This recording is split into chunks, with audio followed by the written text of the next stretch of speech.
বৃহস্পতিবার রাত 10:45টার দিকে না ফেরার দেশে পাড়ি জমান ইনকিলাব মঞ্চের আহ্বায়ক শরীফ ওসমান হাদী সিঙ্গাপুরের একটি হাসপাতালে চিকিৎসাধীন অবস্থায় শেষ নিঃশ্বাস ত্যাগ করেন।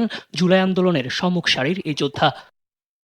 হাদী আসসালামু আলাইকুম বন্ধুরা, আপনারা এতক্ষণ যা শুনতে পাচ্ছিলেন সবই ঠিক। গতকাল রাতে চিকিৎসাধীন অবস্থায় সিঙ্গাপুরে শাহাদাত বরণ করেন ওসমান হাদী। তো বন্ধুরা, গতকাল রাতে এরকম একটা খবর পেয়ে কেউ বিশ্বাস করতে চায়নি, কিন্তু বাস্তবতা তো মেনে নিতেই হবে যে কেউ বেঁচে থাকে না চিরকাল। তো বন্ধুরা, এরকম একটা ঘটনা শোনার পর থেকে ছাত্র জনতা ক্ষুব্ধ হয়ে ডেইলি স্টার এবং প্রথম আলো যে অফিসগুলো ছিল ওইগুলো ছাত্র জনতারা ক্ষুব্ধ হয়ে ভেঙে ফেলে এবং ভাঙচুর করা শুরু করে দেয়। তো বন্ধুরা, এরকম খবরও চলে আসে গতকাল রাতে। বন্ধুরা, আপনারা তো সবাই জানেন যে ওসমান হাদির খুনিরা ভারতে গিয়ে লুকিয়ে আছে। তো এরকম একটা খবর এবং তদন্তের মাধ্যমে চলে আসছে। তো বন্ধুরা, আপনাদের কি মতামত সেই বিষয়ে অবশ্যই কমেন্টে জানাবেন। এছাড়া গতকাল রাতে ডক্টর মোহাম্মদ ইউনূস তিনি বলছেন যে ওসমান হাদি যারা খুনিরা তাদেরকে সর্বোচ্চ শাস্তি প্রদান করা হবে এবং দ্রুত আইনে আওতায় আনা হবে। বন্ধুরা, আপনারা তো সবাই জানেন ভারতের মধ্যে ওসমান হাদির খুনিরা এবং শেখ হাসিনা নিজেও এখন লুকিয়ে আছে, কিন্তু ভারত চাইলে দিতে পারতো, কিন্তু তারা এরকম কাজটা করতেছে না। তো বন্ধুরা, সে বিষয় নিয়ে আপনাদের মতামত কি তা অবশ্যই জানাতে পারেন।